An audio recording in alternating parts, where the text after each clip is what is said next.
Bachelors కూడా ఈజీగా చేసుకునే బిర్యానీ ఎలా చేసుకోవాలో చూద్దాము. అండ్ బయట మాత్రం బిర్యానీస్ అస్సలు తినకండి. ఎందుకంటే బయట ఏం యూస్ చేస్తారో తెలీదు కాబట్టి హెల్త్‌కి ప్రాబ్లమ్స్ వస్తాయి కాబట్టి ఇలా నీట్‌గా ఇంట్లో చేసుకోండి అనమాట. బిగినర్స్ కూడా చాలా ఈజీగా వండేస్తారు.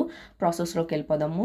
హాఫ్ కేజీ చికెన్‌కి అయితే హాఫ్ కేజీ రైస్ తీసుకుంటున్నాను నేను. చికెన్ అయితే సాల్ట్ వేసుకొని మొత్తం వాష్ చేసుకొని అయితే ఇప్పుడు ఒక బిర్యానీ వండుకునే బౌల్‌లో అయితే వేసుకొని టేస్ట్‌కి సరిపోయేంత సాల్ట్, కారం, పసుపు, గరం మసాలా, బిర్యానీ స్పైసెస్, బిర్యానీ ఆకు, కొత్తిమీర, అలానే బ్రౌన్ ఆనియన్స్ వేసుకొని మొత్తం మిక్స్ చేసుకోవాలన్నమాట.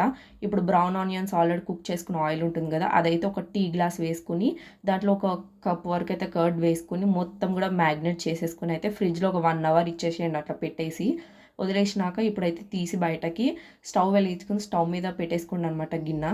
నేను డైరెక్ట్ రైస్ వేసి దమ్ చేయట్లేదు అనమాట చికెన్. ఎందుకంటే కొంతమంది బిగినర్స్కి అంత మంచిగా కుక్ అవ్వకపోతే అది రాదనమాట సరిగ్గా చేయడము.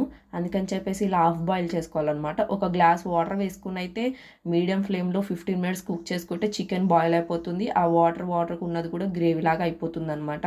ఇప్పుడు ప్యారలల్గా పక్కన ఒక బౌల్ పెట్టుకుని రైస్ కోసము వాటర్ వేసుకుని అయితే బిర్యానీ స్పైసెస్, సాహీ జీరా, బిర్యానీ ఆకు, అలానే సాల్ట్ సరిపోయేంత వేసుకోండి. కొంచెం ఎక్కువ వేసుకోండి, అప్పుడైతే రైస్కి బాగా పడుతుందన్నమాట.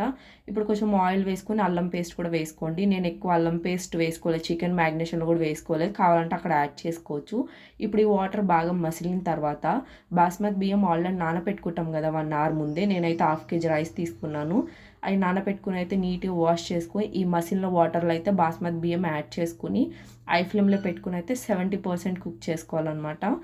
అంతకుమించి తక్కువ చేసుకున్నా కానీ మరీ పుల్లలుగా ఉంటుంది అన్నము. ఎక్కువ కుక్ చేసుకున్నా కానీ మళ్ళీ మెత్తగా అయిపోతుంది దమ్ ఇచ్చినప్పుడు.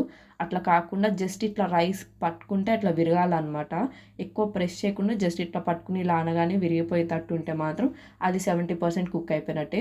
చికెన్ ఆల్రెడీ ఇలా కుక్ చేసి పెట్టుకున్నాం కదా సైడ్కి, ఈ రైస్ అంతా కూడా లేయర్గా అయితే మొత్తం పైన వేసుకోవాలన్నమాట.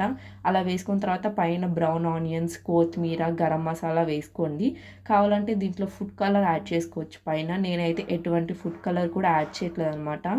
నేను డైరెక్ట్గా దమ్కి పెట్టేసుకుంటున్నాను. ఇప్పుడు స్టవ్ మీద పెంకు పెట్టుకుని దాని మీద బిర్యానీ బౌల్ పెట్టుకుని దాని మీద వాటర్ బౌల్ కొంచెం బరువుది పెట్టండి. లేకపోతే గోధుమ పిండితో కూడా సైడ్స్కి పెట్టేస్తే దమ్ బయటికి పోదు.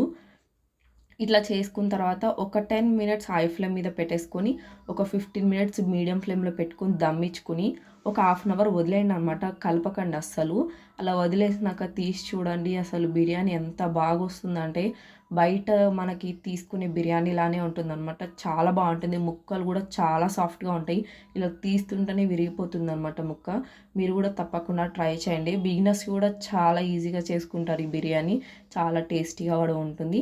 ప్లీజ్ సబ్స్క్రైబ్ చేసుకుని నా ఛానల్ని సపోర్ట్ చేయండి. మీరు చేసే ప్రతి ఒక్క లైక్ అండ్ సబ్స్క్రిప్షన్ నాకు ఎంతో సపోర్ట్ ఇస్తుంది. Thank for watching. బాయ్.